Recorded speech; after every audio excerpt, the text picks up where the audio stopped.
கடந்த வாரத்தில் நாம் ஜெபத்தை குறித்து பார்த்தோம். ஜெபத்தில் பயன்படுத்தக்கூடிய 3 வல்லமுள்ள வார்த்தைகள் என்று உங்களோடு கூட நான் பேசினேன். தொடர்ந்து இன்றைக்கும் ஜெபத்தை நாம் பார்க்க இருக்கின்றோம். ஜெபத்தை குறித்து நாம் இன்றைக்கு தியானிக்க இருக்கின்றோம். ஜெபம் வல்லமை உள்ளது.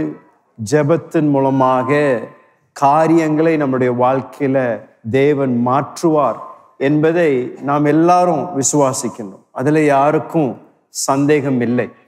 ஆனால் எங்க போராட்டம் என்றால், இந்த தனிப்பட்ட ஜெபம் என்று வரும் பொழுது நம்மளுடைய வாழ்க்கையில தனிமையாக ஒரு அறைக்குள் சென்று தேவனோடு கூட நாம் நேரத்தை செலவழிக்கணும் என்றால், அங்கதான் பல தேவ பிள்ளைகளுக்கு ஒரு மிகப்பெரிய போராட்டம் உண்டு.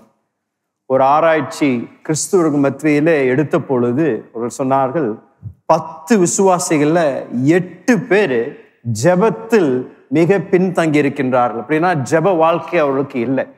தனிப்பட்ட ஜெபம் அவர்கள் செய்வதில்லை. அவருடைய வாழ்க்கையில அவர்கள் எல்லாரோடு கூட சேர்ந்து செய்கின்ற ஜெபங்கள் உண்டு. ஆனால் தனிமையாக அவர்களுடைய வீடுகளில் தேவனோடு கூட நேரத்தை செலவு செய்கின்ற அந்த பழக்கம், அந்த ஒழுக்கம் பலருடைய வாழ்க்கையில இல்லை என்று இந்த புள்ளி விவரம் சொல்லுது.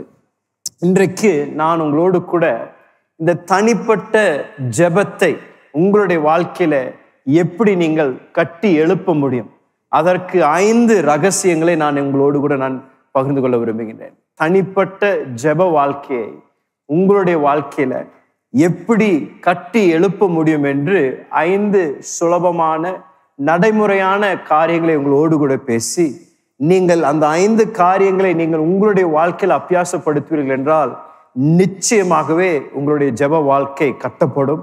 உங்களுடைய தனிப்பட்ட ஜெப வாழ்க்கை ஒரு வல்லமுள்ள ஒரு ஜெப வாழ்க்கையாக தேவன் மாற்ற வல்லவராக இருக்கின்றார். அதை நான் உங்களோடு கூட பேசுவதற்கு முன்பதாக, ஜெபத்தை குறித்து பலருக்கு இருக்கக்கூடிய ஒரு தவறான புரிந்து கொள்ளுதலை முதல் நான் பேச விரும்புகிறேன். அதற்கு முன்பதாக இந்த 5 காரியங்களை உங்களோடு கூட பகிர்ந்து கொள்ள விரும்புகின்றேன். அநேக நேரத்துல ஜெபம் என்று வரும் பொழுது பலருக்கு அது உணர்வை சார்ந்ததாக இருக்கின்றது. அப்படின்னா பல நேரத்துல ஜெபம் செய்வது நமக்கு தோணுவதில்லை. ஜெபம் செய்வதற்கு நமக்கு அந்த ஒரு விருப்பம், அந்த வாஞ்சை இல்லை. எப்போ நம்ம ஜெபிக்க விரும்புகிறோம்னா, பிரச்சனைகள் வரும் பொழுது, ஒரு அற்புதம் தேவன் நம்மளுடைய வாழ்க்கையில செய்யணும், எனக்கு இந்த சூழ்நிலை மாறணும் அப்படின்னு நம்ம விரும்புகின்ற நேரத்தில் தான் நாம் ஜெபத்தை தேடுகின்றோமோ தவிர, நம்மளுடைய அனுதின வாழ்க்கையில ஒவ்வொரு நாளும் ஜெபிப்பதில் நாம் எல்லாரும் மிக கஷ்டப்படுகின்றோம். ஏனென்றால் பலருக்கு அந்த ஜெபம் என்பது, அவங்க ஜெபிக்கும் பொழுது எனக்கு ஒண்ணுமே அந்த உணர்வு வரல பாஸ்டர், ஜெபிக்கும் பொழுது எனக்கு தூக்கம்தான் வருது, ஜெபிக்கும் பொழுது எனக்கு உறக்கம்தான் வருது, நான் முழங்கால் படிட்டு ஜெபிக்க பிரயாசப்பட்டாலும் எனக்குள்ள எந்த விதத்திலையும் அந்த ஒரு பரவசமோ அல்ல அந்த ஒரு உற்சாகம் இல்லாமல் இருக்கின்றது என்று பலர் ஜெபத்தை அது நிமித்தம் செய்யாமல் இருக்கின்றார்கள். இதில் நான் என்ன சொல்ல விரும்புகிறேன் என்றால், ஜெபம் என்பது உணர்வை சார்ந்ததல்ல, உறவை சார்ந்ததா இருக்கின்றது. ஜெபம் என்பது நாம் உணர்ச்சி வசப்பட்டு ஜெபிக்கிறது ஜெபம் அல்ல, தேவனோடு கூட இருக்கின்ற உறவின் நிமித்தம் செய்வதுதான் ஜெபம். ஜெபம் விசுவாசத்தின் முதல் படி என்று நான் சொல்லுவேன். ஏனென்றால் நாம் ஜெபிக்கும் பொழுது அநேக நேரத்தில் நம்முடைய ஜெப அறையில் வானம் திறக்கப்பட்டு தேவன் வானத்திலிருந்து, மகனே நான் உன்னோடு கூட இருக்கிறேன் என்று நாம் அநேக நேரத்தில் கேட்பதில்லை. ஆனாலும் நாம் ஜெபிக்கும் பொழுது நமக்குள் இருக்கின்ற விசுவாசம் என்னவென்றால், நான் ஜெபிக்கின்ற ஒவ்வொரு ஜெபமும் என்னுடைய பரலோக பிதா காது கொடுத்து கேட்கின்றார். நான் கேட்கின்ற ஒவ்வொரு விண்ணப்பத்தையும் தேவன் அவருடைய சமூகத்தில் பெற்றுக்கொள்கின்றார் என்ற ஒரு விசுவாசம் நமக்குள் வருவது அவசியம்.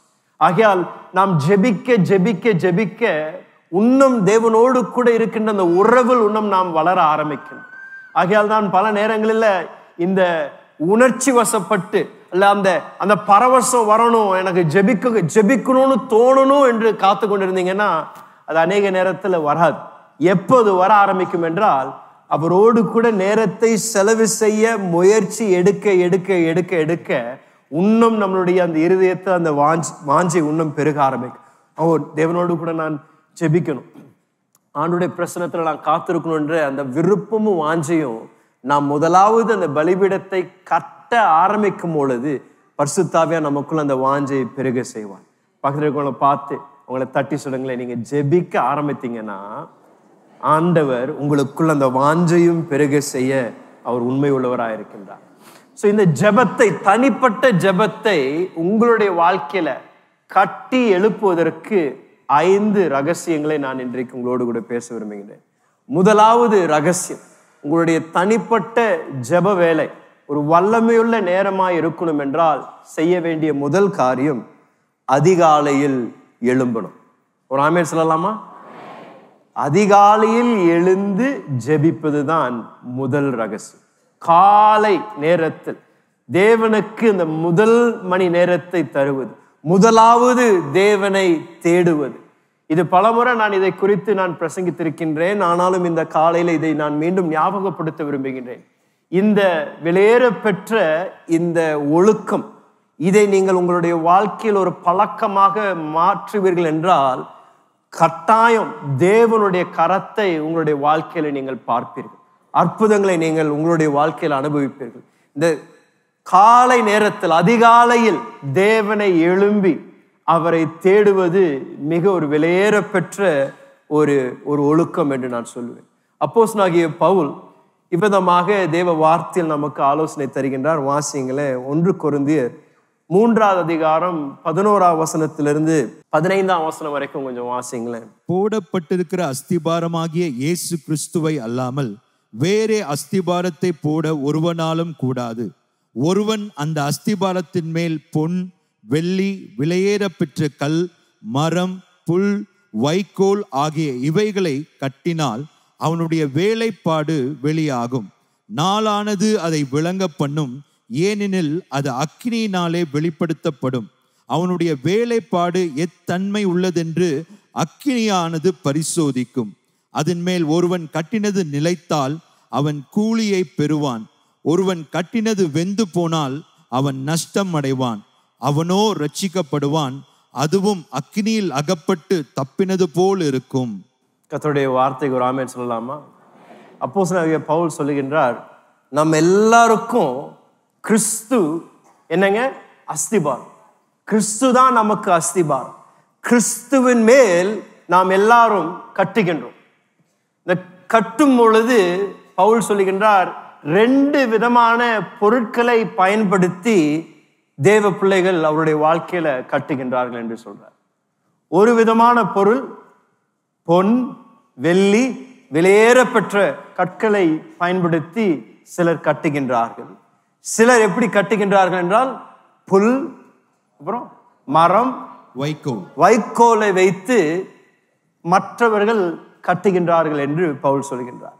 இந்த 2 பொருட்களுக்கும் வித்தியாசம் உண்டு. நான் சொல்ல, நம்முடைய ஜெப வாழ்க்கையில கூட ஒவ்வொருவரும் நாம் எப்படி நம்முடைய ஜெபத்தை நம்முடைய வாழ்க்கையில கட்டி எழுப்பின்றோம் என்பது 2 பொருட்களையும் நாம் பயன்படுத்தலாம். இந்த வெள்ளி, பொன், வெளியேற பெற்ற கற்களுக்கும் மரம், புல், வைக்கோலுக்கும் வித்தியாசம் உண்டு. நான் 3 வித்தியாசங்களை நான் உங்களுக்கு சொல்றேன். இந்த ஜெபம் என்று நாம் வரும்பொழுது நம்முடைய ஜெபத்தை கூட நம்ம 2 விதமாக நம்முடைய வாழ்க்கையில கட்டி எழுப்பலாம். ஏனென்றால் அவர் சொல்றாரு, முதலாவது பயன்படுத்தப்படுகின்ற ஒரு பொருள் என்னவா இருக்கின்றதுனால் பொன், வெள்ளி, வெளியேற பெற்ற கற்கள். இந்த பொன், வெள்ளி, வெளியேற பெற்ற கற்களை நீங்கள் கண்டுபிடிக்கணும்னா ஆழமாக நீங்கள் தோண்டணும். ஆழமாக தோண்டினீங்கன்னா தான் இப்படிப்பட்ட இந்த சுரங்கங்கள்ல தான் நீங்க வெள்ளியும் பொண்ணையும் நீங்க கண்டுபிடிக்கலாம். ஆனா மரத்தை, புல்ல, வைக்கோல கண்டுபிடிக்கணும்னா அது மேலாப்பிலே இருக்கும். அதற்கு நீங்க பிரயாசம் எடுக்க வேண்டாம்.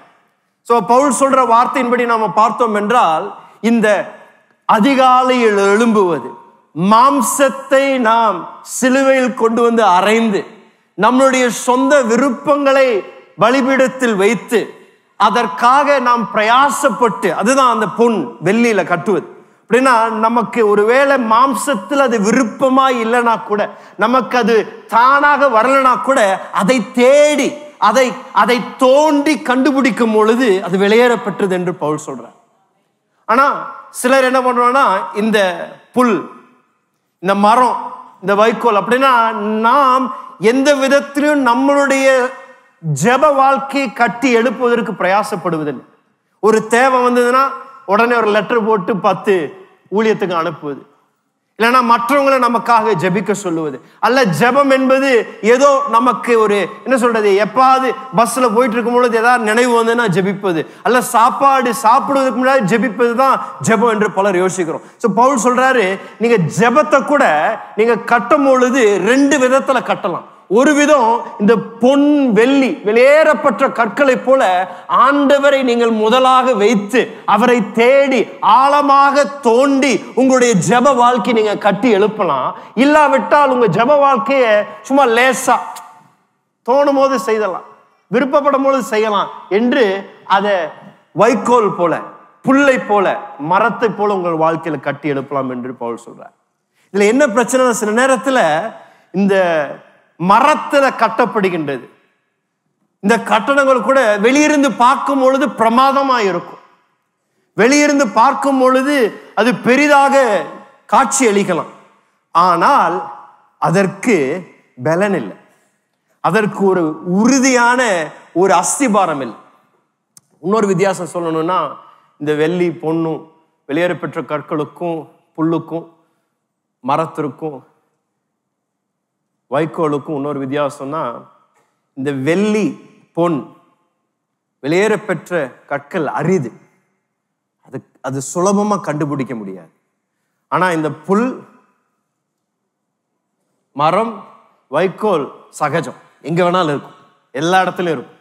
அப்படின்னா எல்லாரும் செய்வதை நாமும் செய்தோம் என்றால் எல்லாரும் அனுபவிப்பதான் நாமும் அனுபவிப்போம். ஆனால் யாரும் செய்யாததை நாம் செய்வோம் என்றால் யாரும் அனுபவிப்பாததை நாமும் நம்முடைய வாழ்க்கையில அனுபவிப்போம். என்னுடைய தமிழ்ல குழம்பிடாதீங்க. எல்லாரும் செய்வது போல நீங்க செய்தீங்கன்னா எல்லாரும் அனுபவிப்பதான் நீங்களும் அனுபவிப்பீங்க. ஆனா யாரும் செய்யாததை நீங்கள் செய்வீர்கள் என்றால் யாரும் அனுபவிப்பாததை உங்கள் வாழ்க்கையில நீங்க அனுபவிப்பீங்க. உங்கள் வாழ்க்கையில அற்புதங்கள் வேணுமா, உங்களுடைய வாழ்க்கையில தேவ கரத்தை பார்க்கணும்னா நீங்க மற்றவங்களை பார்த்தா, ஐயோ அவங்களாம் யாரும் அப்படி ஒண்ணு ஜெபிக்கிறது இல்லை, இவங்க அப்படி செய்யறது இல்லை, அவங்க அப்படி இதுதான் எல்லாரும் செய்யறவங்க என்று நாம் அதை தள்ளி வைத்தோம் என்றால் நம்மளுடைய வாழ்க்கையில தேவனை நாம் அனுபவிக்க முடியாது. என்றைக்கு இந்த வெளியேறப்பெற்ற காரியங்களை, அரிதான காரியங்களை தேட ஆரம்பிக்கிறோம், ஆண்டவரே நான் இதை கட்டி எழுப்ப விரும்புறேன், இதற்காக என்னுடைய வாழ்க்கையை நான் தரேன், இதற்காக என்னுடைய நேரத்தை நான் தரேன் ஆண்டவர், இதற்காக ஒரு நேரத்தை நான் ஒதுக்கி வைக்கிறேன், எனக்கு என்னுடைய சரீரத்தில் ஒரு வேளை காலையில எழும்புவது கடினமா இருந்தாலும் உம்மை தேடுவதற்காக நான் வாஞ்சிக்கின்றேன் என்று அந்த பொன் வெள்ளி வெளியேறப்பெற்ற கற்கள் எவ்வளவு அரிதா இருக்கின்றதோ அதே போல தேவ பிள்ளைகளும் அந்த அரிதான தேவனுடைய நேரத்திற்காக நாம் அவரை தேடினோம் என்றால் அற்புதங்களை நம்முடைய வாழ்க்கையில காண்போம். 3வது வித்தியாசம் இந்த 2 பொருட்களுக்கும் சொல்லணும்னா, பவுல் சொல்றாரு, இந்த வெள்ளி பொன் வெளியேறப்பெற்ற கற்கள் நெருப்புல போடும் பொழுது என்ன பண்ணுங்க, அது இன்னும் அது என்ன சொல்றது, ஆங்கிலத்தில் இட் இஸ் பியூரிஃபைட், தமிழ்ல புடமிடப்படுமா, இன்னும் சுத்தமாக்கப்படும், இன்னும் பரிசுத்தமாக்கப்படும். இந்த பொன் வெள்ளிய நீங்க நெருப்புல போட்டீங்கன்னா அது கெட்டு போகாதுங்க, அது என்ன ஆகுங்க, இன்னும் தரம் உயரும். அப்படின்னா பொன்னையும் வெள்ளியும் நீங்க நெருப்புல போடும் பொழுது அதற்குள்ள இருக்கின்ற அந்த தவறான காரியங்கள் மேல வந்து அதை இன்னும் சுத்தப்படுத்தி இன்னும் மேன்மைப்படுத்தலாம் பொன்னும் வெள்ளியும். ஆனா மரத்தையும் புல்லையும் வைக்கோலையும் நீங்க நெருப்புல போட்டீங்கன்னா ஒண்ணு இல்லாம போயிடும், புஷ்னு போயிடும். அதான் பவுல் சொல்றாரு, எல்லாரும் கிறிஸ்துவின் அஸ்திபாரத்தின் மேல் நாம் கட்டுகின்றோம், எல்லாரும் கிறிஸ்துவின் அஸ்திபாரத்தின் மேல் கட்டுகின்றோம். ஆனால் 2 விதமான பொருட்களை வைத்து நாம் கட்டலாம். உங்களுடைய ஆவிக்குரிய வாழ்க்கையை நீங்கள் 2 விதமான பொருட்களை வைத்து நீங்கள் கட்டலாம். நீங்கள் ஒரு சபைக்கு வரலாம், ஒரு ஆவிக்குரிய சபையில் அங்கமா இருக்கலாம். ஆனா உங்களுடைய தனிப்பட்ட தேவனோடு கூட நடக்கின்ற நடை இந்த வெள்ளி, இந்த பொன், இந்த வெளியேறப்பெற்ற கற்களால் கட்டப்படலைன்னா, இந்த புயல் வரும் பொழுது, தீ வரும் பொழுது, உங்களுக்கு விரோதமாக போராட்டங்கள் வரும் பொழுது உங்களுடைய விசுவாசம் ஒன்றில்லாம போயிருங்க ஐயா. ஏன்னா விசுவாசத்தை ஆண்டவர் பல நேரங்கள் நம்முடைய வாழ்க்கையில அதை சோதிக்க அனுமதி கொடுக்கிறார், அதை புடமிடுகின்றார். ஆகையால் தான் நம்முடைய வாழ்க்கையும் ஜெப வாழ்க்கையும் நம்முடைய ஆவிக்குரிய வாழ்க்கையும் இப்படிப்பட்ட வெளியேறப்பெற்ற கற்களினாலும் பொன்னினாலும் வெள்ளினாலும் கட்டப்படும் பொழுது, சாத்தான் நமக்கு விரோதமாக எழும்பும் பொழுதும் நாம் இன்னும் மேன்மை அடைந்து, இன்னும் பரிசுத்தப்பட்டு, இன்னும் தேவனுக்குள் பலப்படுத்தப்படுகின்றோமே தவிர நமக்குள் இருக்கின்ற விசுவாசத்தை சாத்தான் கை வைக்க முடியாது. அதிகாலையில் எழும்புவது பொன்னுக்கு சமம், வெள்ளிக்கு சமம். நம்ம எல்லாரும் இந்த போர்வையின் போராட்டத்தில் வெற்றி பெறணும். பலர் இன்னும் இந்த போர்வையின் போராட்டத்தில் தோல்வி அடைகின்றனால தான் உங்கள் வாழ்க்கையில பல விதங்கள் தோல்வி அனுபவித்துக் கொண்டிருக்கின்றீர்கள். இந்த காலை நேரத்தில் சுகமா தூக்கம் வருது இல்ல, அந்த அலாமை நீங்க போட்டு அலாம் அடிக்கும் பொழுது அந்த போர்வை ஒரு பிடித்து அப்பாலே போ சாத்தான்னு சொல்லி ஒரு வீசி எழும்பினீங்கன்னா ஆண்டவர் உங்கள் வாழ்க்கையில் அப்படிப்பட்ட அற்புதங்களை செய்வார். என்னங்க, உங்களுடைய போர்வையின் போராட்டத்தில் வெற்றி பெற்றுட்டீங்களா? கேளுங்க, பக்கத்தில் இருக்கும். உங்கள் போர்வையின் போராட்டத்தில் வெற்றி பெற்றுட்டீங்களா? அல்ல உங்க போர்வை உங்கள் மேல சுகமா இருக்கின்றதா? ஏன்னா இந்த அதிகாலையில் எழும்புவதற்கு பல இடங்களில் தேவனுடைய வார்த்தையில மீண்டும் மீண்டும் சொல்லப்படுகிறது. ஆண்டவராகிய இயேசுவும் நீங்கள் சுவிசேஷங்களை வாசிக்கும் பொழுது அதிகாலையில் எழும்பினார். அதிகாலையில் இருளாய் இருந்த பொழுது அவர் எழும்பி இயேசுவே ஆண்டவரை தேடுவார் என்றால் நமக்கெல்லாம் எவ்வளவு இன்னும் அதிகமாக தேவை தேவனை தேடுவது. வேத வசனத்தில் பல உதாரணங்களை பல வேத வசனங்களை நான் உங்களுக்கு தரலாம். மார்க் 1 அதிகாரம் 35 வசனம், 119 சங்கீதம் 147 வசனம், ஆதியாகமம் 19 அதிகாரம் 27 வசனம் ஆபிரகாமை குறித்து சொல்லப்படுகிறது. 2 நாளாகவும் 29-20 நேரம் இல்ல, பல வசனங்களை இந்த அதிகாலையில் எழும்புவதை குறித்து வேதத்தில் பல இடங்களில் எழுதப்பட்டிருக்கின்றது. தேவதாசர்கள், தேவ பிள்ளைகள் அதிகாலையில் தேவனை தேடினார்கள் என்று நான் சொல்றேன். உங்களுடைய தனிப்பட்ட ஜெப வாழ்க்கையில் ஒரு மறுரூபத்தை பார்க்கணுமா? முதலாவது நீங்க செய்ய வேண்டியது காலையில் எழும்பணும். அதிகாலையில் எழும்பி தேவனை தேடுவது உங்களுடைய வாழ்க்கையில் ஒரு ஒழுக்கமாக மாற்றுவது. இரண்டாவது நீங்கள் செய்யக்கூடியது கதவை சாத்த பழகணும். கதவை சாத்த பழகணும். ஆண்டவர் ஜெபத்தை குறித்து போதித்த பொழுது மத்தேயு 6 அதிகாரம் 6 வசனத்தில் இயேசு விதமாக போதிக்கின்றார். வாசிங்களே. நீயோ ஜெபம் பண்ணும்போது உன் அறை வீட்டுக்குள் பிரவேசித்து உன் கதவை பூட்டி அந்தரங்கத்தில் இருக்கிற உன் பிதாவை நோக்கி ஜெபம் பண்ணு. அப்பொழுது அந்தரங்கத்தில் பார்க்கிற உன் பிதா வெளியரங்கமாய் உனக்கு பலன் அளிப்பார். பல காரியங்களா இயேசு இங்க போதிக்கிறார். நம்ம கவனிக்க வேண்டியது அநேகம் உண்டு. இந்த ஒரே வசனத்திலே அவர் சொல்றாரு, முதலாவது அவர் சொல்லக்கூடியது, நீ ஜெபம் செய்யும் பொழுது, என்னங்க, ஜெபம் செய்யும் பொழுது அவர் நீங்கள் ஜெபித்தால், நீங்கள் ஜெபிக்க இருந்தீர்கள் என்றால் அப்படின்னு சொல்லல. என்ன சொன்னாருங்க? ஜெபம் செய்யும் பொழுது. அப்படின்னா இயேசு எதிர்பார்த்தது தம்முடைய சீஷர்கள் ஜெபிப்பார்கள் என்று எதிர்பார்த்தார். அவருடைய எதிர்பார்ப்பு எல்லாரும் என்னை பின்பற்றுகின்றவர்கள் ஜெபம் என்பது அவருடைய வாழ்க்கையில அனுதினம் செய்யப்பட வேண்டிய ஒரு பழக்கம் என்று எதிர்பார்த்தார். இஃப் யூ ப்ரே என்று சொல்லல, நீங்க ஜெபித்தா இப்படி செய்யுங்கன்னு சொல்லல, நீங்க ஜெபிக்கும் பொழுது இதை நீங்க செய்யுங்கள் என்று இயேசு சொல்றார். இரண்டாவது அவர் சொல்லக்கூடியது சொல்றாரு, வாசிங்களே, நீ உன் அறை வீட்டுக்குள் பிரவேசித்து உன் கதவை பூட்டி அந்தரங்கத்தில் இருக்கிற உன் பிதாவை நோக்கி ஜெபம் பண்ணு. இரண்டாவது அவர் சொல்றாரு, உன் அறை வீட்டுக்குள் பிரவேசித்து. ஆங்கிலத்துல சொல்லுது, go away by yourself. நீ தனியாக ஒரு இடத்திற்கு கடந்து போ. நீ உன்னை தனித்து உன்னை பிரித்தெடு என்று சொல்லப்படலாம். ஆண்டவர் முதல் சொல்றாரு எல்லாரும் ஜெபிக்கணும். ஆனா இரண்டாவது அவர் சொல்லக்கூடியது, நீ தனியாக போய் ஜெபிக்கணும் என்று ஆண்டவர் சொல்றார். தனியாக என்னுடைய பிரசனத்திற்குள் வா. நீ மாத்திரம் ஜெபத்தை செய்யணும் என்றால் நீ முதலாவது உன்னுடைய அறைக்குள் நீ வா. உன்னுடைய தனிப்பட்ட எல்லாத்தையும் வெளியே விட்டுட்டு நீ தனியாக உள்ள வா என்று ஆண்டவர் சொல்றார். அப்படின்னா நம்ம எல்லாரோடு கூட ஜெபிக்கின்ற ஜெபம் ரொம்ப முக்கியம். சபையாரோடு கூட ஜெபிக்கின்ற ஜெபத்திற்கு வல்லமை உண்டு. ஆனாலும் தனிமையாக ஜெபிக்கும்படியாக இயேசு நம்மிடத்தில் எதிர்பார்க்கின்றார். நம்முடைய சபையில் அநேக ஜெபங்கள் உண்டு. அதற்காக நான் கர்த்தரை துதிக்கிறேன். பல வாய்ப்புகள், பல தருணங்கள் உண்டு ஜெபத்தில் கலந்து கொள்வதற்கு. நம்முடைய விசுவாச குடும்பங்களுடைய வீட்டில் கூட குடும்ப ஜெபம் உண்டு. அதிகாலை ஜெபம் நம்ம சபையில நடக்கின்றது. போன் வழியாக ஜெபம் நடக்கின்றது. ஜூம் வழியாக பலர் ஜெபத்தை நடத்துகின்றார். இன்னைக்கு டெலிவிஷன் புரோகிராம் வழியாகவே வாங்க ஜெபிக்கலாம் என்று பலர் ஜெபத்தை நடத்துகின்றார்கள். அதில் தவறில்லை. அந்த ஜெபத்தில் கலந்து கொள்வது ரொம்ப அவசியம், முக்கியம்தான்.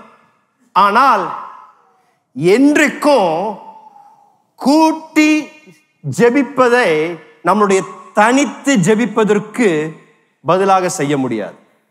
என்னங்க, நம்ம ஒன்றாக வந்து ஜெபிக்கிற ஜெபத்தை நாம் தனியாக ஜெபிக்க வேண்டிய நேரத்திற்கு பதிலாக அதை நம்ம செய்திடக்கூடாது. ஏனென்றால் ஆண்டவர் அவ்வளவு தெளிவா சொல்றார், நீ தனிமையாக வா, உன்னோடு கூட நான் தனிமையாக சந்திக்க விரும்புகிறேன். அப்படின்னா பல நேரத்துல நாம் பல ஜெபங்கள் நாம் பங்கு பெறுகின்றோம், நல்லதுதான். ஆனா மிக முக்கியமான ஒரு காரியம், உங்களுடைய தனிமையான ஜெபம் உங்களுக்கு உண்டா? உங்களுக்கென்றே ஜெபம் நேரம் இருக்கின்றதா? அதில் இருந்து நிரம்பி வழிந்துதான் நம்ம மற்ற ஜெபத்தில் கலந்து கொள்ளணுமே தவிர, அந்த ஜெபத்தை செய்வதை விட்டு போட்டு எல்லா ஜெபத்திலும் கலந்து கொண்டு அவரோடு கூட தனிமையாக இருப்பதை நாம் மறந்து விட்டோம், செய்யாமல் போய்விட்டோம் என்றால் அவருடைய சத்தத்தை கேட்க நம்மை பயிற்சி கொடுக்க முடியாது. எப்போ அவருடைய சத்தத்தை கேட்க நாம் கற்றுக்கொள்கின்றோம்னா, இந்த தனிமையாக நம்மளுடைய அறையில் அவரை எல்லாவற்றையும் எல்லாரிடத்திலிருந்து பிரிந்து வந்து அவரோடு கூட தனித்து ஜெபிக்கின்ற ஜெபம் ஒரு வெளியேற பெற்ற ஜெபம். ஐயா, அதற்கு ஈடே இல்லை. அதற்கு எந்த ஒரு ரிப்ளேஸ்மெண்ட் நீங்க கொடுக்க கூடாது உங்க வாழ்க்கையில். இதுவரைக்கும் நீங்க அப்படிப்பட்ட ஒரு ஜெபத்தை செய்யலன்னா நீங்க அதை செய்வதற்கு உங்களுடைய வாழ்க்கையில முன்னுரிமை தருவது மிக அவசியம். தனிமையான அந்த ஜெப நேரத்தை மூன்றாவது ஆண்டவர் சொல்றாரு. அந்த ஜெபம் முதல் ஜெபிப்பதை எதிர்பார்க்கிறாரு. இரண்டாவது தனிமையாக வர சொல்லி எதிர்பார்க்கிறார். மூன்றாவது என்ன சொல்றாருங்க? கதவை பூட்டி என்று சொல்றார். கதவை பூட்டி. இது தேவன் நம்மோடு கூட இருக்க விரும்புகின்ற அந்த நெருங்கிய உறவை இது நமக்கு கற்றுக் கொடுக்கின்றது. ஆண்டவர் நம்மோடு கூட நெருங்கிய உறவில் இருக்க விரும்புகின்றார். சொல்றாரு, நீ என்னோடு கூட நேரத்தை செலவு செய்யணும்னா அந்த கதவை சாத்து. உன் வாழ்க்கையில கவனத்தை சிதறடிக்கக்கூடிய எல்லா காரியங்களிலிருந்து கதவை சாத்தி விட்டு என்னோடு கூட தனிமையாக இருந்து என்னோடு கூட பேச, என்னோடு கூட பழக நீ கற்றுக்கொள்ள விரும்பினேன் ஆண்டவர் சொல்றார். இந்த கதவை சாத்துவது நம்முடைய வாழ்க்கையில பல காரியங்களை குறிக்கலாம். ஒரு தவறான உறவா இருக்கலாம். ஆண்டவர் சொல்றார், அதை நீ சாத்தினாதான் என்னோடு கூட நீ பழக முடியும். இல்ல தவறான ஒரு நட்பு, தவறான பழக்கங்கள் என்னவா இருந்தாலும் ஆண்டவருடைய வார்த்தை சொல்லி அந்த கதவை சாத்து என்று ஆண்டவர் சொல்றார். அதை சாத்தும் பொழுதுதான் தேவனோடு கூட நாம் அந்த தனிமையான நேரத்தில் வளருவதற்கு நாம் நம்மை ஒப்பு கொடுக்கணும். நான் என்னுடைய மனைவியோட வீட்டில் வந்து சாயந்தரம் உட்கார்ந்து பேசும் பொழுது அநேக நேரத்தில் எனக்கும் அவளுக்கும் சண்டை வரும். என்றால் எது நிமித்தம் வரும்னா, நான் அவளோடு கூட பேசி கொண்டிருக்கும் பொழுது என் கரத்தில் என்ன வச்சிருப்பேன் சொல்லுங்களேன் சகோதரிகள்? ஃபோனை வச்சிருப்பேன். அவ பேசிக்கொண்டே இருப்பா, நான் என்ன பண்ணுவேங்க, இதை பார்த்துக்கிட்டு அப்புறம் அங்கே தலையாட்டுறது, இதை பார்த்துக்கிட்டு அங்கே தலையாட்டுறது. ஒரு 5 நிமிஷம் போகும், அவ பொறுத்திருப்பா. அப்புறம் 5 நிமிஷம் கழிச்சு கேட்பான், என்ன சொன்னேன் அப்படின்னு கேட்பான். அங்கதான் சிக்கினேன். அப்பதான் யோசிப்பாடா, ஃபோனில் ரெக்கார்ட் பட்டன் அமுத்திருந்தேன்னா அவன் பேசுறதெல்லாம் ரெக்கார்ட் பண்ணி இருமா ஒரு நிமிஷம் ஃபோன் வருதுன்னு கேட்டு திருப்பி சொல்லியிருந்துருக்கலாமே. சில நேரத்தில் நம்மளோட மனது குறுக்கு வழியில தான் யோசிக்குது. அந்த ஃபோனை நான் என்னைக்கு தனியாக எடுத்து வைத்துட்டு நான் உட்கார்ந்து என் மனைவிக்கு நான் கவனம் செலுத்தி அவள் பேசுவதை நான் காது கொடுத்து கேட்கிறேனோ, அப்பொழுது நாங்கள் பேசுவதற்கு மிக ஆழமான உறவு ஏற்படுகின்றது. அநேக நேரத்தில் நம்முடைய தனிப்பட்ட ஜெப வாழ்க்கையில கூட நாம் அந்த கதவை சாத்தாமல், நம்ம அந்த கதவுக்குள்ள கவனத்தை சிதறடிக்கக்கூடிய காரியங்களை நாம் அனுமதிக்கும் பொழுது தேவனோடு கூட நாம் நெருங்கி நடக்க முடியறதில்லை. பலருக்கு இன்னும் அவங்களுடைய ஜெப வாழ்க்கையில தடுமாறுகின்றார்கள். ஏனென்றால் இன்னும் அந்த கதவை சாத்த பழகவில்லை. பக்கத்தில் இருக்கிற பார்த்து சொல்லுங்களேன், கதவை சாத்துங்களேன். கதவை சாத்தும் பொழுதுதான் ஆண்டவரோடு கூட உங்களுடைய உறவு ஆழமாகும்.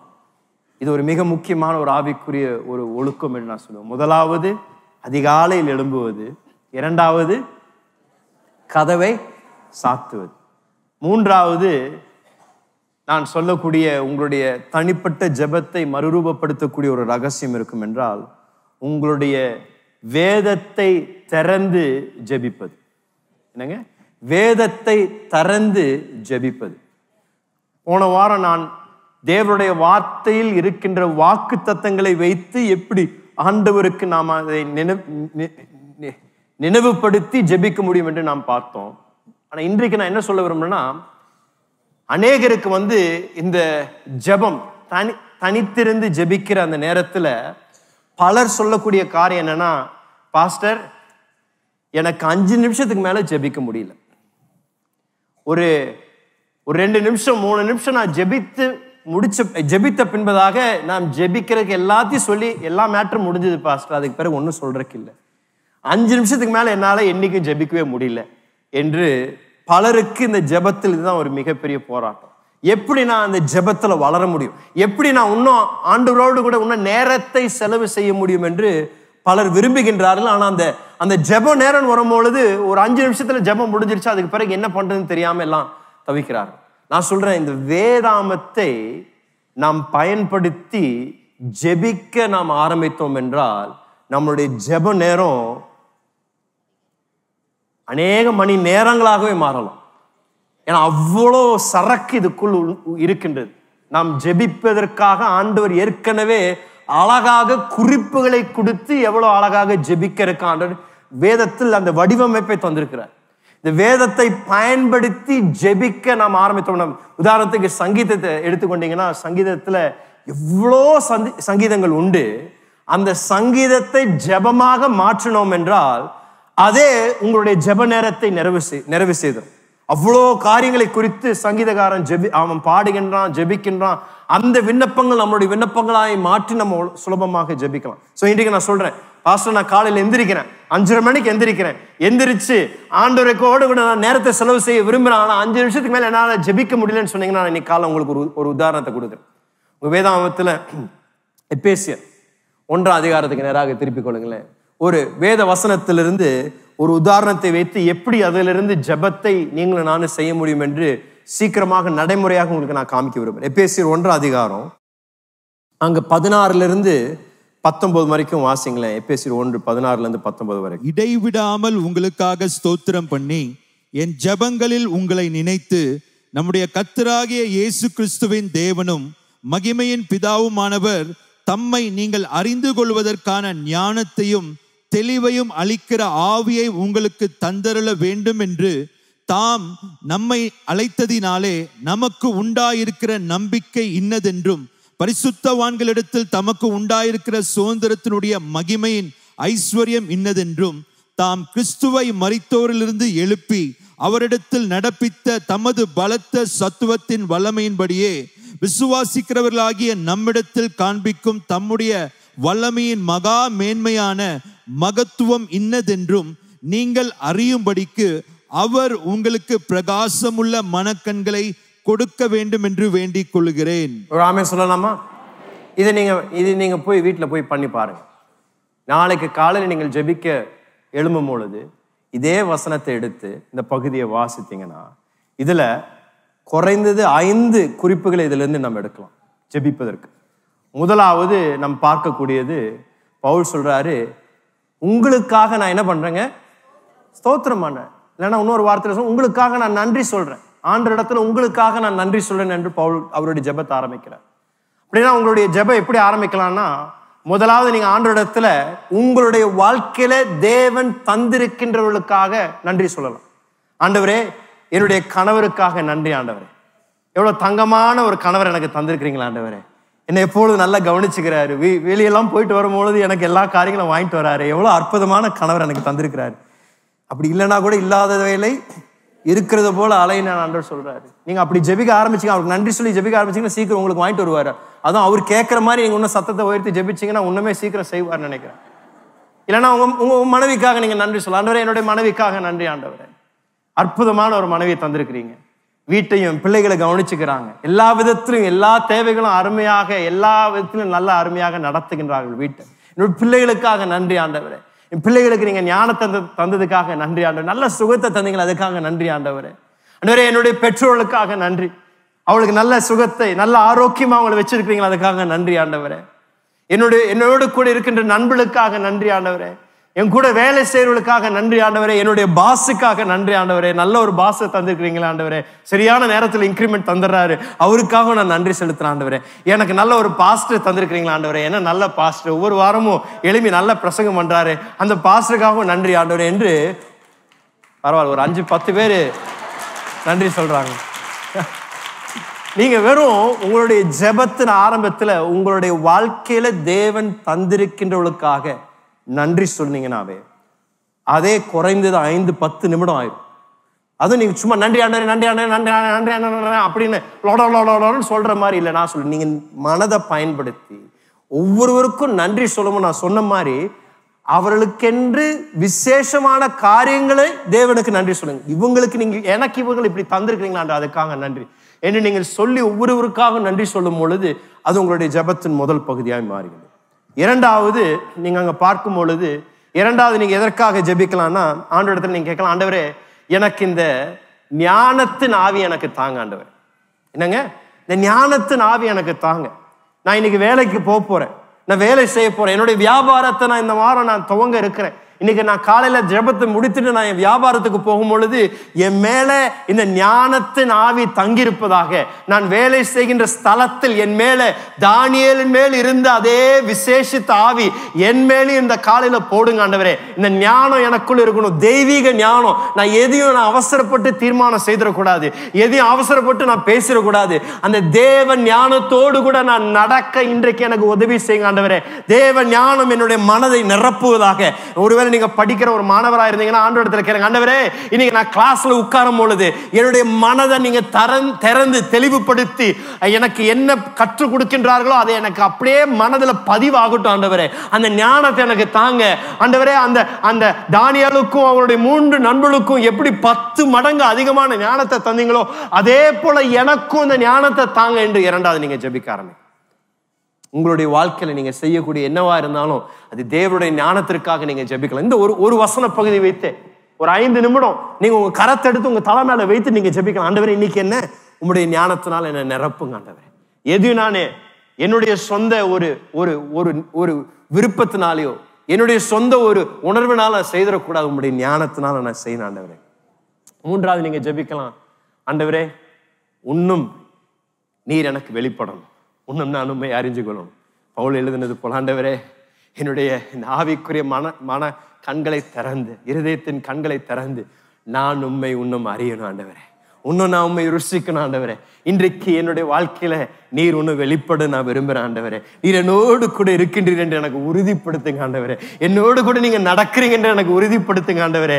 நீர் என்னோடு கூட வருகின்றீர் என்று உறுதிப்படுத்துங்க என்று ஆண்டவரிடத்தில் நீங்க கேட்கலாம். ஆண்டவரே நான் இன்றைக்கு தனியா போக விரும்பல, நீங்க எங்க கூட வருகின்றத எனக்குள்ள அந்த உணர்வு இருக்கணும், எனக்கு அந்த உறுதிப்படுத்துங்க என்று நீங்க அதற்காக ஜெபிக்கலாம். என்னோடு கூட வாங்க ஆண்டவரே, என்னோடு கூட உங்களுடைய விசேஷித்த செயல், உங்களுடைய கரம் என் மேல தங்கி இருக்கணும் என்று நீங்க ஆண்டவரிடத்துல கேட்கலாம். உண்மை நான் எப்படி மோசே கேட்டது போல, ஆண்டவரே நான் இன்னும் உங்க மகிமையை பார்க்க விரும்புறேன்றத நீங்க உங்க ஜெப வாழ்க்கையில நீங்க அந்த ஜெபத்தை நீங்க செய்யலாம். அந்த வசனத்தின் மேல கையை வைத்து, ஆண்டவரே பவுல் ஜெபத்தோடு கூட நானும் சேர்ந்து இந்த காலையில் நான் ஜெபிக்கிறேன், என்னுடைய இருதயத்தின் மனக்கண்களை திறந்துருங்க, என்னுடைய அழைப்பை நான் அறிந்து கொள்றத எனக்கு அந்த உறுதியை தாங்க. அதான் 4வது நீங்க ஜெபிக்க கூடியது. ஆண்டவரே எனக்கு என்னுடைய வாழ்க்கையில் நீங்க வைத்திருக்கின்ற நோக்கத்தை இன்றைக்கு நான் நிறைவேற்ற விரும்புறேன். என்னங்க, எனக்கென்று நீங்கள் வைத்திருக்கின்ற நோக்கத்தை இன்றைக்கு நான் நிறைவேற்ற விரும்புறேன்.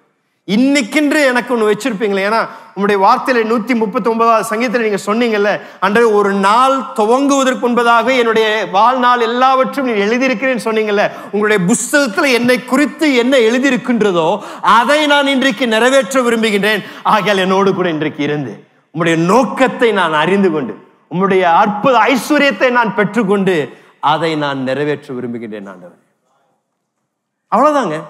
வசனத்தை வைத்து நீங்க ஜெபிக்க ஆரம்பிக்கும் பொழுது என்ன ஆகின்றது என்றால், ஆண்டவருடைய சித்தத்தை நீங்க அதற்கு இணைந்து நீங்க ஜெபிக்க ஆரம்பிக்கிறீங்க. இதுதான் அற்புதமான ஒரு காரியம். ஆண்டவர் வார்த்தையில் அடிப்படையில் நம்ம ஜெபிக்க ஆரம்பிக்கும் பொழுது, ஏற்கனவே ஆண்டவர் நம்மளுடைய வாழ்க்கையில என்ன செய்ய விருப்பமா இருக்கின்றாரோ அதோடு கூட நாமும் நம்ம அலைன் பண்ணிட்டு ஆண்டவரிடத்துல சொல்றோம், ஆண்டவரே நீங்க இதை சொன்னீங்கல்ல உங்க வார்த்தையில, இதை நான் கேட்கிறேன்னு சொல்லி நம்ம ஜெபிக்க ஆரம்பிக்கும் பொழுது ஆண்டவர் அவருடைய நோக்கத்தை நீங்கள் நிறைவேற்றும்படியாக ஆண்டவர் உங்களுக்கு கிருபையை தருவார்.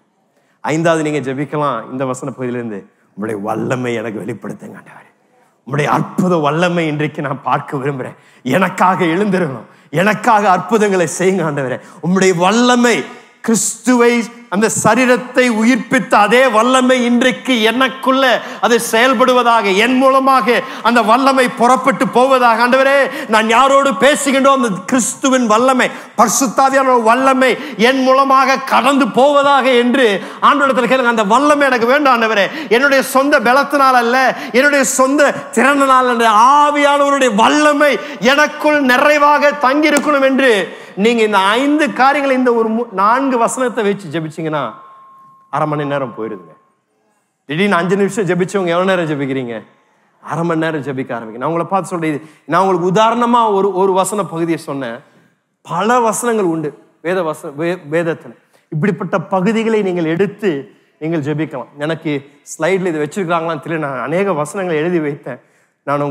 நான் சொல்ல விரும்புறேன், நீங்க எழுதி கொள்ளுங்க. ஒருவேளை ஸ்லைட்ல இருந்தா போடுங்க, அதை நீங்க ஸ்லைட்ல போட்டாங்கன்னா நீங்க உங்க போன்ல எடுத்து ஒரு போட்டோ எடுத்துக்கோங்க. நீங்க எடுத்து உங்களுக்கு அடுத்த 20 நாளுக்கு ஜெபிக்க வேண்டிய வசனத்தை நான் உங்களுக்கு தர விரும்புறேன். சரிங்களா? முதலாவது என்னாகமம் 6ஆம் அதிகாரம் 24ஆம் வசனத்திலிருந்து 26ஆம் வசனம் வரைக்கும் ஆரோனின் அந்த ஆசீர்வாதத்தின் ஜெபத்தை நீங்க செய்யலாம். சங்கீதத்துல நான் சொன்ன மாதிரி அநேக சங்கீதங்கள் உண்டு ஜெபிக்க பயன்படுத்துவதற்கு. சங்கீதம் 19, சங்கீதம் 23, சங்கீதம் 25, சங்கீதம் 37, சங்கீதம் 42, 43, சங்கீதம் 51. இந்த 51ஆவது சங்கீதம் பாவம் செய்யும் பொழுது, நம் தவறும் பொழுது ஆண்டவரிடத்துல மன்னிப்பை கேட்பதற்காக 51ஆவது சங்கீதம். அதே போல இந்த மனம் திரும்புதல் ஜெபம் பல நேரத்துல செய்யறோம். திடீர்னு கோபம் யாராவது ஒரு இடத்துல நம்ம கொட்டி எரிஞ்சிடறோமா, ஏதாவது தவறு செய்துறோமா, அநேக சங்கீதங்கள்ல இந்த மனம் திரும்புதல் ஜெபம் இருக்கின்றது. சங்கீதம் 6ஆவது சங்கீதம், 32ஆவது சங்கீதம், 38ஆவது சங்கீதம், 102ஆவது சங்கீதம், 130ஆவது சங்கீதம், 143ஆவது சங்கீதம், இதெல்லாம் நீங்க எடுத்து ஆண்டவரிடத்துல மீண்டும் மனம் திரும்பும் பொழுது அந்த வார்த்தைகளை நீங்கள் கேட்டு ஜெபித்து உங்களுடைய ஜெப நேரத்தை நீங்க பயன்படுத்தலாம். அதே போல சங்கீதம் 77ஆவது சங்கீதம், நீதிமொழிகள் 30ஆவது அதிகாரத்துல ஆகூர் என்ற மனிதன், இது அற்புதமான ஒரு ஜெபம். நீதிமொழிகள் புஸ்தகத்துல இந்த அழகான ஒரு ஜெபம் இருக்கு. 30ஆம் அதிகாரம் 7ஆவது வசனத்திலிருந்து 9ஆம் வசனம் வரைக்கும். 1 ராஜாக்கள் 3:3-9, 1 நாளாகமம் 4:10 யாப்பேசின் ஜெபம், 2 நாளாகமம் 20 6-12 யோசபாத்தின் ஜெபம். அவனுக்கு விரோதமாக பலர் எழும்பின பொழுது, அவன் ஒரு இக்கட்டான சூழ்நிலை இருந்த பொழுது ஆண்டவரை நோக்கி ஜெபித்த ஜெபம். புதிய ஏற்பாட்டில் அநேக ஜெபங்கள் உண்டு. மத்தேயு 6ஆம் அதிகாரத்தில் இயேசுவின் பரம மண்டலத்தின் ஜெபத்தை எல்லாரும் பயன்படுத்தலாம், அது சுலபமான ஒரு ஜெபம். யோவான் 17ஆவது அதிகாரத்தில் இயேசுவின் ஜெபம், இயேசு சீஷர்களுக்காக அவருக்கு கொடுக்கப்பட்ட பொறுப்புகளை நிறைவேற்றின பொழுது அவர் ஜெபித்த ஜெபம். எபேசியர் 1ஆம் அதிகாரம் 15-23 இப்ப பாஸ்தது, அதை ஒரு ஜெபமா நீங்க பயன்படுத்தலாம். எபேசியர் 3ஆம் அதிகாரம் 14ஆம் வசனத்திலிருந்து 21ஆம் வசனம் வரைக்கும். ரோமர் 11ஆம் அதிகாரம் 33ஆம் வசனத்திலிருந்து 36ஆம் வசனம் வரைக்கும். ரோமர் 15ஆம் அதிகாரம் 13ஆம் வசனத்திலிருந்து மீண்டும் உங்களுடைய சமாதானத்திற்காக, சந்தோஷத்திற்காக, நம்பிக்கைக்காக நீங்க ஜெபிக்கலாம். கொலோசியர் 1:9 12 வரைக்கும், பிலிப்பியர் 1:9 11 வரைக்கும், 2 தெசலோனியர் 3:1-2 அப்போஸ்தலர் புஸ்தகத்துல 4:24 30 வரைக்கும், யூதா புஸ்தகத்துல 24-25 அப்புறம் எல்லா ஜெபங்களுக்கும் அற்புதமான ஜெபம் வெளிப்படுத்தல் புஸ்தகத்துல 22:20 இயேசுவே மீண்டும் வார். இவ்வளோ ஜெபங்கள். இதை நீங்க ஒவ்வொரு நாளும் ஒரு ஜெபத்தை மாத்திரம் எடுத்து பண்ணீங்கன்னா அடுத்த ஒரு மாசத்திற்கு உங்களுக்கு ஜெபத்துல குறையே இல்லைங்க. அற்புதமாக தேவ வார்த்தையில நீங்க ஜெபித்து உங்களோட ஆவிக்குரிய மனிதன் கட்டப்பட்டு எழுப்பப்படுவான். நான் சொல்றேன், உங்க ஜெபம் வல்லமையாக மாறும். தேவ வார்த்தையை திறந்து ஜெபிக்கும் பொழுது உங்க ஜெப நேரம் சாதாரணமா இருந்த ஜெப நேரம் அற்புதமாக நீங்க நிறுத்த முடியாது. நீங்க ஜெபிச்சுக்கிட்டே இருப்பீங்க. ஏன்னா பரிசுத்தாவியானவர் உங்களுக்குள்ள இருந்து இன்னும் அதிகமாக அதிகமாக அதிகமாக ஜெபிக்க அவர் ஆரம்பிப்பார். அதான் என்னுடைய 4வது ரகசியம். முதல், அதிகாலையில் எழும்புங்க. 2வது, கதவை சாத்துங்க. 3வது, வேதத்தை தரங்க. 4வது, வாயை தரங்க. என்னங்க? வாயை தரங்க. அநேக நேரத்தில் நீங்க ஜெபத்துல தூங்குறதுக்கு காரணம் மனசுக்குள்ள ஜெபிக்கிற அப்படின்னு சொல்லி போட்டு 2 நிமிஷத்துல அப்படியே ஆழ்ந்த நித்திரை தான். வாயை திறந்து, அதனாலதான் கதவை சாத்திட்டு உள்ள தனியா வர சொல்றாரு ஆண்டவர். தனியா வரும்பொழுது சத்தத்தை உயர்த்தி நாம் ஜெபிப்பது அவசியம். அதுவும் வெறும் சத்தத்தை உயர்த்தி ஜெபிப்பது மாத்திரம் இல்ல, இன்னொரு ரகசியம் அந்நிய பாஷையில ஜெபிப்பது. என்னங்க? வாயை திறந்து சத்தத்தை உயர்த்தி அந்நிய பாஷையில ஜெபிப்பது. ஜெபிக்க வரலையா? ஜெபிக்க உங்களுக்குள்ள அந்த ஒரு விருப்பம் இல்லையா? காலை எழும்பும் பொழுது பயங்கர சோர்வா இருக்கா? ஜெபிக்கிறதுக்கே ஒரு விருப்பம் இல்லையா? நீங்க ஜெப அறைக்கு எப்படியோ தரன்னு உங்க காதை நீங்களே பிடிச்சி இழுத்துட்டு வந்து உட்கார வச்சுட்டு நீங்க வாயை திறந்து என்ன பண்றீங்க? அந்நிய பாஷை பேச ஆரம்பிக்க. ரபாலாந்த ரபாசோ கொலோந்து ரொபலோ ரொபலோ ரொபோசோ. ஒருவேளை ஆரம்பிக்கும் பொழுது மிக மிக கஷ்டத்தோடு கூட கொஞ்சம் கொஞ்சமா ஆரம்பிக்கலாம். நீங்க ஆனா விடாம ஒரு 5 நிமிஷம் தொடர்ந்து அந்நிய பாஷையில ஜெபிக்க ஆரம்பிங்களேன். ஒரு 5 நிமிஷம் போதுங்க. திடீர்னு அந்த அடுப்பை பத்த வச்சது போல உங்களுக்குள்ள இருந்து அனலாக எழும்பி திடீர்னு ஜெபம் உங்களுக்குள்ள புறப்பட்டு ஒரு நதி போல வர ஆரம்பிக்கும். நான் சும்மா சொல்லலை, உங்களை ஏதோ பரவசப்படுத்திருக்காங்க நான் சொல்ல. இது கர்த்தருடைய வார்த்தையின் சத்தியம். இதுதான் ஆண்டவருடைய வார்த்தையில கத்துக் கொடுக்கிறார் நமக்கு. பெந்தேகோஸ்தே கிறிஸ்தவர்கள் அநேகர் ஜெபத்தில் இன்னும் வளராத காரணம் இன்னும் பரிசுத்தாவியான உதவியாளராகிய பரிசுத்தாவியான இன்னும் பயன்படுத்தல. அவருடைய உதவியை நம்ம கேட்கல. ஜபிக்கிற நேரத்துல நீங்க போய் முழங்கால் படியிட்டு வாயை திறந்த ரபல ரபல ரபா சொக்கல ரபல ரபலான்னு ஒரு 5 நிமிஷம் ஜபிங்களேன். திடீரென்று பரிசுத்தாவியர் உங்களுக்குள்ள உங்களுக்கு அறியாத காரியங்களை உங்கள் வாயிலிருந்து ஜெபிக்க அவர் ஆரம்பிப்பார். உங்களுக்கு தீர்க்க தரிசனமாகும். தனிப்பட்ட ஜெப நேரத்தில் தீர்க்க தரிசனமாக ஜெபிக்க ஆரம்பிப்பீங்க. 3 காரியங்கள் சொல்றேன். நீங்க பரிசுத்தாவியானவர்களை ஜெபிக்க நீங்க ஆரம்பிச்சீங்கன்னா முதல்ல என்ன நடக்குதுன்னா, ஆண்டவருடைய வார்த்தை நம்ம பார்க்கின்றது 1 கொரிந்தியர் 14:2 ஆண்டவருடைய வார்த்தை சொல்லுகின்றது. வாசிங்களேன். ஏனெனில் அந்நிய பாஷையில் பேசுகிறவன் ஆவியினாலே ரகசியங்களை பேசினாலும் அவன் பேசுகிறதை ஒருவனும் அறியாதிருக்கிறபடினாலே அவன் மனுஷரிடத்தில் பேசாமல் தேவனிடத்தில் பேசுகிறான். எனக்கு அதுதாங்க ரொம்ப பிடிச்சது. என்னங்க? மனுஷரிடத்துல பேசாம தேவனிடத்துல பேசுறார். உங்களுக்கு ரட்சிக்கப்படாத ஒரு கணவர் இருக்கிறாரா? நீங்க ஜெபிக்கும் போதெல்லாம் காது கொடுத்து ரொம்ப கேட்கிறாரா? அந்நிய பாஷையில ஜெபிங்க. குழம்பிடுவார். என்னடா பைத்தியமே பிடிச்சிருச்சேன் மனைவிக்கு சர்ச்சுக்கு போய். ஆனா நீங்க இந்த ரகசியங்களே அற்புதமான வசனங்க. எனக்கு இது ரொம்ப பிடிச்சமான வசனம்.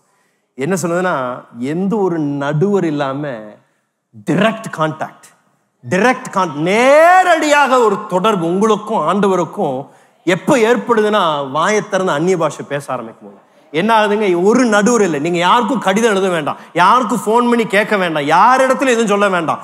அந்நிய பாஷையில பேச ஆரம்பிக்கும் பொழுது உங்களுக்குள் இருக்கின்ற பரிசுத்தாவியானவர் உடனடியாக டைரக்ட் கனெக்ஷனை ஏற்படுத்தி உங்களுக்கு என்ன தேவை என்பது உங்க வாயில சொல்ல வரலையா, சொல்ல தெரியலையா, அந்நிய பாஷையில பேச ஆரம்பிக்கும் பொழுது பரிசுத்தாவியானவர் உடனடியாக உங்களுக்காக ஆண்டவரிடத்துல உடனடியாக டிரான்ஸ்லேட் பண்றாரு. ஆண்டவரே, இவனுக்கு சொல்ல தெரியல, இவனுக்கு வாயை திறந்து கேட்க தெரியல, ஆனா இதுதான் இவனுடைய வாழ்க்கையில நடந்து கொண்டு இருக்கின்றது, நீங்க அவனுக்கு அர்ப்பணம் செய்யுங்க, இவனுடைய வாழ்க்கையில இடைபடுங்க என்று பரிசுத்தாவியானவர் உங்கள் மூலமாக என் மூலமாக நேரடியாக தேவனோடு கூட பேச ஆரம்பிக்கிறார். இது உங்களுடைய ஜெபத்தை மறுரூபப்படுத்தக்கூடிய ஒரு ரகசியம். உங்க தனிப்பட்ட ஜெபத்தை மறுரூபப்படுத்தக்கூடிய ரகசியம்.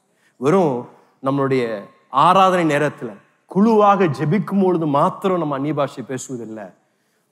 ஆண்டவருடைய வார்த்தையில தனிமையாக அந்நிய பாஷை பேசுவதுக்கு தான் ஒன்றும் முக்கியம் தருகின்றது. ஏன்னா தனிமையாக அந்நிய பாஷை பேசும்பொழுது ஆண்டவருடைய வார்த்தை சொல்கிறது தேவனோடு கூட நேரடியாக ஒரு தொடர்பு ஏற்படுகின்றது என்று சொல்லப்படுகிறது. இரண்டாவது, அந்நிய பாஷையில நாம் ஜெபிக்கும் பொழுது அதே அதிகாரத்துல 4ஆம் வசனம் வாசிங்களேன். 1 கொரிந்தியர் 14:4. அந்நிய பாஷையில் பேசுகிறவன் தனக்கே பக்தி விருத்தி உண்டாக பேசுகிறான். தீர்க்க தரிசனம் சொல்லுகிறவனும் பக்தி விருத்தி உண்டாக பேசுகிறான். ஆங்கிலத்துல a person who speaks in tongues is strengthened personally. தனிப்பட்ட விதத்தில் அவன் பலப்படுத்தப்படுகின்றான் என்று ஆண்டவருடைய வார்த்தை சொல்லுங்க. அவனுடைய உள்ளான ஆவிக்குரிய மனிதன் பலப்படுத்தப்படுகின்றான். நம்ம எல்லாரும் எப்படி vitamin B, vitamin C, vitamin G, F, K, LMNOP இப்படின்னு எடுக்கிறோம்ல ஒவ்வொரு நாளைக்கும். எப்படியாவது நம்ம சரீரத்தை நல்ல பலப்படுத்தணும், நல்ல ஆரோக்கியமா இருக்கணுன்றக்காக எவ்வளவு பிரயாசம் எடுக்கும். காலைல எழுமணும்னு சில பேர் என்ன பண்றீங்க, பூஸ்ட் குடிக்கிறீங்க, ஹார்லிக்ஸ் குடிக்கிறீங்க, உடனே நல்லா இருக்கணும். உங்களுடைய உள்ளான மனிதனுக்கு பலப்படுத்தக்கூடிய ஒரு காரியம் இருக்கணும்னா இந்த பரிசுத்த ஆவியானவருடைய பாஷை, அந்நிய பாஷை, அதை பேச ஆரம்பிச்சிங்கன்னா உங்களுடைய உள்ளான மனிதன் பலப்படுத்தப்படுகின்றான், அவன் ஆரோக்கியம் அடைகின்றான், அன்னைக்கு அவன் புதுப்பிக்கப்படுகின்றான். உள்ளான மனிதனுக்குள்ள ஆண்டவர் அந்த பலத்தையும் கிருபையும் அதை பெருக செய்ய ஆரம்பிக்கிறார். நீங்க ஜெபிக்க ஆரம்பிக்கும் பொழுது பரிசுத்த ஆவியானவருடைய, நான் சொன்ன மாதிரி நீங்க காலையில எழும்புறீங்க, உங்க ஜெப அறைக்கு வரீங்க, வேதத்தை திறக்கிறீங்க, அரை மணி நேரம் நான் சொன்ன மாதிரி ஜெபித்து முடித்த பின்பதாக ஒரு 10 நிமிஷம் இப்படி அந்நிய பாஷையில பேசி உங்க ஜெபத்தை முடிச்சிங்கன்னா, நான் சொல்றேன், நீங்க ஜெப அறையிலிருந்து வெளியே வரும் பொழுது ஒரு புதிய பலத்தோடு கூட, புதிய கிருபையோடு கூட, ஞானத்தோடு கூட, அந்த நாளெல்லாம் எப்படி அதை செய்தீங்க, என்ன நடந்தது என்று உங்களுக்கு அது காரணம் கூட சொல்ல முடியாது. ஆனா பரிசுத்த ஆவியானவர் உங்களுக்குள்ள இருந்து அந்த வெளியேறப்பட்ட தெய்வீக கிருபைகளை தந்து உங்களை வெற்றி சிறக்க செய்வாருங்க. மூன்றாவது, பரிசுத்த ஆவியானவர் என்ன செய்வார் என்றால், நம்ம அந்நிய பாஷையில ஜெபிக்கும் பொழுது ரோமர் 8ஆம் அதிகாரம் 26ஆம் வசனத்துல நான் சொன்ன மாதிரி என்னத்தை ஜெபிக்கணும் என்று நமக்கு தெரியாத பொழுது பரிசுத்த ஆவியானவர் நமக்குள்ள இருந்து தெளிவாக நம்மை ஜெபிக்க நடத்துகின்றார். வாசிங்களே அந்த வசனத்தை, 8:26 ரோமர். அந்தப்படியே ஆவியானவரும் நமது பலவீனங்களில் நமக்கு உதவி செய்கிறார். நாம் ஏற்றபடி வேண்டிக் கொள்ள வேண்டியது இன்னதென்று அறியாமல். ஒரு நிமிஷம் இருங்க. எதுல உதவி செய்யறாருங்க? கொஞ்சம் சத்தமா சொல்லுங்க. எதுல உதவி செய்யறாருங்க? பலவீனங்கள். எவ்வளவு பேர் சொல்றீங்க எனக்கு ஜெபத்துல நிறைய நேரத்துல பலவீனம் இருக்கு பாஸ்டர்? எவ்வளவு பேர் சொல்லுவீங்க ஜெபத்துல நிறைய நேரத்துல பலவீனம் இருக்கு? பாருங்க, நிறைய பேர் சர்ச்சிலே உட்கார்ந்து உண்மையை சொல்ல மாட்டேன்றாங்க. ஓகே, ஜெபத்துல அநேக நேரத்துல நமக்கு பலவீனம் இருக்கு, ஜெபிக்க வரதில்லை, ஜெபிக்க தோன்றதில்லை. ஆனா ஆண்டோட வார்த்தை சொல்லுகின்றது, இப்படிப்பட்ட பலவீனமா இருக்கின்ற நேரத்துல யார் நமக்கு உதவி செய்வாருங்க? பரிசுத்த ஆவியானவர் நமக்கு உதவி செய்வார் என்று ஆண்டோட வார்த்தை நமக்கு வாக்கு தருகின்றது. அடுத்தது வாசிங்களேன். நாம் ஏற்றபடி வேண்டிக் கொள்ள வேண்டியது இன்னதென்று அறியாமல் இருக்கிறபடியால், நமக்கு என்ன ஜெபிக்கணும் என்று அறியாமல் இருக்கும் பொழுது ஆவியானவர் தாமே வாக்கு கடங்காத பெருமூச்சுகளோடு நமக்காக வேண்டுதல் செய்கிறார். ஒரு ஆமென் சொல்லுங்களேன். சொன்ன மாதிரி என்னுடைய தனிப்பட்ட ஜெப வாழ்க்கையில நான் தனிமையாக நான் அனுபவித்திருக்கிறேன். சில நேரத்துல சபைக்காக ஜெபிக்கும் பொழுது, ஊழியத்திற்காக ஜெபிக்கும் பொழுது எதற்கு ஜெபிக்கணும்னு சில நேரத்துல தெரியாது. ஆண்டவரே, இவ்வளோ தேவைகள், இவ்வளோ பெரிய ஒரு ஊழியம், எதற்காக குறிப்பாக எனக்கு ஜெபிக்கணும்னு எனக்கு தெரியல. அப்படி நான் தவிக்கும் பொழுது நான் அந்நிய பாஷையில ஜெபிக்க ஆரம்பிப்பேன்.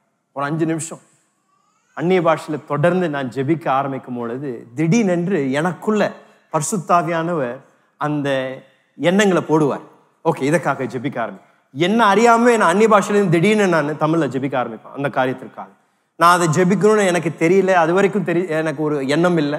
ஆனா அந்த அந்நிய பாஷையில ஜெபிக்க ஆரம்பிக்கும் பொழுது பரிசுத்த ஆவியானவர் திடீர்னு அந்த என்னுடைய ஜெபத்தை நான் சொன்ன மாதிரி தீர்க்க தரிசன ஜெபமாக மாற்றுகின்றார். எதற்காக எனக்கு ஜெபிக்கணும்னு தெரியாத பொழுது தெளிவாக அதை கவனம் செலுத்தும்படியாக பரிசுத்த ஆவியானவர் எனக்கு உதவி செய்கிறார். உங்களுடைய வாழ்க்கையில சில நேரத்துல இனி வரப்போகின்ற காரியங்கள் என்னன்னு நமக்கு தெரியாது. என்ன நடக்க போகுதுன்னு நமக்கு தெரியாது. அன்னைக்கு நீங்க கிளம்புவீங்க வீட்டை விட்டு, அன்னைக்கு உங்களுக்கு விரோதமாக சாத்தான் உருவாக்கின்ற ஆயுதங்கள் என்ன நமக்கு தெரியாது. ஆனா நம்ம பரிசுத்த ஆவியானுடைய அபிஷேகத்தினால நிரப்பப்பட்டு ஜெபிக்க ஆரம்பிக்கும் பொழுது ஆவியானவர் உங்க ஜெப நேரத்திலே சாத்தானுடைய எல்லா அந்தகார சக்திகளை கற்றும்படியாக, அந்த நாளில் சாத்தான் உங்களுக்கு விரோதமாக உங்க பிள்ளைகளுக்கு விரோதமாக என்னென்ன திட்டங்களை வைத்திருந்தானோ, நீங்க அந்த 5 நிமிஷம் 10 நிமிஷம் ஜெபிக்கிறீங்களா அந்நிய பாஷையில, அதே நேரத்தில் அந்த சாத்தானுடைய வல்லமையை நிர்மூலமாக்கின்றார். அது ஒண்ணு இல்லாம பண்றார். நீங்க ஜெபிக்கும் பொழுது உங்களுக்காக மன்றாடி, உங்களுக்காக தேவனிடத்தில் உங்களுடைய வாழ்க்கையின் பாதுகாப்புக்காக கிருபைக்காக பரிசுத்த ஆவியை ஜெபிக்க உதவி செய்றார். ஒரு ஹல்லேலூயா சொல்லுங்களேன். காலையில் எழும்புவது, அதிகாலை எழும்புவது முதல் ரகசியம். 2வது கதவை சாத்துங்க. 3வது வேதத்தை திறங்க. 4வது வாயை திறங்க. 5வது அடுத்த வாரம் வாங்க. 5வது நான் கொடுக்க வேண்டிய ரகசியம் மிகப்பெரிய ரகசியம். அது எனக்கு முன்பதாக இருக்கிற நேரத்தில் அதை சொல்ல முடியாது. அந்த 5வது ரகசியம் இருக்குல்ல, அது உங்க வாழ்க்கையை தலைகீழாக மாற்றக்கூடிய ஒரு ரகசியம். அடுத்த வாரம் வந்தீங்கன்னா தேவ வார்த்தையிலிருந்து உங்களுடைய தனிப்பட்ட ஜெபத்தை மறுரூபப்படுத்தக்கூடிய இந்த 5வது ரகசியத்தை உங்களோடு கூட பேச விரும்புகிறேன். பலருடைய வாழ்க்கையில இதுவரைக்கும் சாத்தான் பல காரியங்கள் உங்களை கட்டி வச்சிருக்கிறானா, நான் சொல்ல போகின்ற அந்த 5வது காரியத்தை உங்க வாழ்க்கையில நீங்க செய்ய ஆரம்பிச்சீங்கன்னா அற்புதங்கள் நடக்க ஆரம்பிக்கும். மாற்றத்தை நீங்கள் காண்பீர்கள். தேவன் உங்களுக்காக எழும்புவதை நீங்க உங்க வாழ்க்கையில பார்க்கணும். ஆனா முதல் சொன்ன 4 காரியங்களும் மிக முக்கியம்தான். இந்த 4 காரியத்தை நீங்க இந்த வாரம் நீங்க பிராக்டிஸ் பண்ண ஆரம்பிக்கலாம். பலருடைய வாழ்க்கை நான் சொன்ன மாதிரி சபையில வந்து உட்கார்ந்துருக்கிறோம், ஒவ்வொரு வாரம் சபைக்கு வரும். ஆனா இந்த தனிப்பட்ட ஜெபம் இருக்குல்ல, பல தேவ பிள்ளைகள் பின்தங்கி இருக்கிறாங்க. என்னுடைய விருப்பம், என்னுடைய பாரம், நம்மளுடைய சபையில் இருக்கின்ற எல்லா தேவ பிள்ளைகளும் ஜெப வீரர்களாக மாறும். ஜெபத்தில் தரித்திருந்து அந்த ஆவிக்குரிய மனிதன் மன்றாடி தேவனுடைய பிரசனத்துல நிற்கக்கூடிய தேவ பிள்ளைகளாக தேவன் நம்மை எழுப்புவாராக. ஏதோ மற்றவர்களை பயன்படுத்தி தேவனிடத்துல தூது விட்டு நம்மளுடைய தேவைகளை கேட்பதை விட்டுவிட்டு தேவனுடைய பிரசனத்திற்கு நேரடியாக நாம் உள்ளே வந்து தைரியமாக அவரிடத்தில் எல்லாவற்றையும் அவரை அப்பா பிதாவே என்று அழைத்து அவரை கரத்திலிருந்து பெற்றுக்கொள்ள தேவன் ஒவ்வொருவருக்கும் கிருபை தருவாராக. எளிமையிலுங்க உங்களோடு கூட நான் ஜெபிக்க விரும்புகின்றேன். இந்த காலையில் ஒரு தீர்மானம் செய்யுங்களேன். என்னுடைய வார்த்தையை கேட்டீங்க, நான் 4 சுலபமான படிகளை நான் சொல்லி கொடுத்தேன் இன்னைக்கு காலையில. உங்களுடைய தனிப்பட்ட ஜெப வாழ்க்கை பின்தங்கி இருக்கா?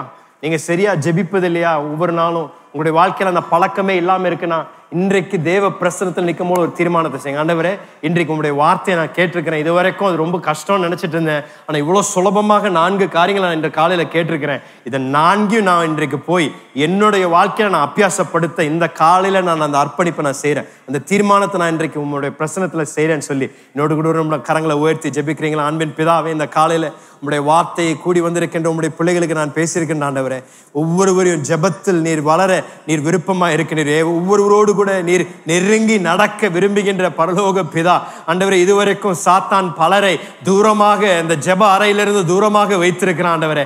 பலரை இந்த ஜெபத்தின் வல்லமை ருசிக்காம அவர்களை தூரமாக வைத்திருக்கிறார்கள். ஆனால் இந்த காலையில நான் ஜெபிக்கிறேன் ஆண்டவரே, இன்றைக்கு தேவ வார்த்தை கேட்ட தேவ பிள்ளைகள் இந்த அவங்களுடைய வாழ்க்கையில் இந்த ஜெப பலிபீடத்தை கட்டுவதற்கு ஒவ்வொருவரும் இன்றைக்கு பிரயாசங்கள் எடுப்பார்களாக. ஆண்டவரே, ஆண்டவருடைய வார்த்தையை நாங்கள் கேட்ட வண்ணமாக நாங்கள் பொன்னை கொண்டு வெள்ளியை கொண்டு வெளியேற பெற்ற கற்களை கொண்டு எங்களுடைய ஜெப பலிபீடத்தை கட்ட எங்களுக்கு உதவி செய்யுங்க ஆண்டவரே. ஆண்டவரே, ஒவ்வொருவரும் ஆழமாக துறவுகளை தோண்டி ஆண்டவரிடத்திலிருந்து நாங்கள் அற்புதங்களை பெற்றுக்கொள்ள ஒவ்வொருவருக்கும் கிருபை தாங்க நான் ஜெபிக்கிறேன் ஆண்டவரே. இன்றைக்கு ஆராதனை நேரத்தில் ஜெபித்தது போல ஒரு ஜெப ஆவியை ஊற்றுங்க பரிசுத்த ஆவியானவரே. எங்க மேல ஒரு ஜெப ஆவியை ஊற்றுங்க. இந்த ஆகஸ்ட் மாதத்துல இதுவரைக்கும் ஜெபிக்காத சகோதர சகோதரிகள் ஜெபத்தில் வளருவார்களாக, ஜெபத்தில் வளருவார்களாக. அவருடைய ஜெபங்கள் இன்னும் நீடிக்கப்படுவதாக இயேசுவின் நாமத்தினால அந்த கிருபையை நான் பேசுகின்ற ஆண்டவரே. எங்களுடைய சபையை ஒரு ஜெபிக்கின்ற ஒரு சபையாக மாற்றுங்க ஆண்டவரே. வெறும் பொதுவாக எல்லாரும் ஒன்றாக கூடி ஜெபிக்கின்ற ஜெபம் மாத்திரமல்ல, எங்களுடைய தனிப்பட்ட ஜெப பலிபீடம் கட்டப்படுவதாக ஆண்டவரே. ஒவ்வொருவரும் ஜெபத்தில் வளருவார்களாக. கிருபையை தாங்க ஆண்டவரே. ஒவ்வொருவருக்கும் இந்த வாரத்துல அதற்காக உங்கள் பிரயாசங்கள் எடுக்கும் பொழுது ஆண்டவரே அற்புதங்கள் நடப்பதாக. தேவன் அவளோடு கூட தனிப்பட்ட விதத்தில் சந்திங்க நான் ஜெபிக்கிறேன். உங்களுடைய வார்த்தையை உறுதிப்படுத்துங்க நான் கேட்கிறேன் ஆண்டவரே. காலையில் ஆராதனைக்கு வந்திருக்கின்ற தேவ பிள்ளைகள் ஆசீர்வதிங்க, சமாதானத்தினால நிரப்புங்க. தேவ வார்த்தையை கேட்ட ஒவ்வொருவரும் அதன்படி நடக்க எங்களுக்கு உதவி செய்யுங்க. உமக்கு துதி கன மகிமையை செலுத்துகின்றோம். இயேசுவின் நாமத்தில் ஜெபிக்கின்றோம் நல்ல பிதாவே. ஒரு ஆமென் சொல்லலாமா? நல்ல கரங்களை தட்டி தேவனுடைய நாமத்தை மகிமைப்படுத்துவோம். கர்த்தர் உங்களோடு கூட இருப்பாராக. சமாதானத்தோடு கடந்து செல்லுங்கள். கர்த்தர் உங்களோடு கூட இருந்து உங்களை வெற்றி சிறக்க செய்வாராக. ஆமென்.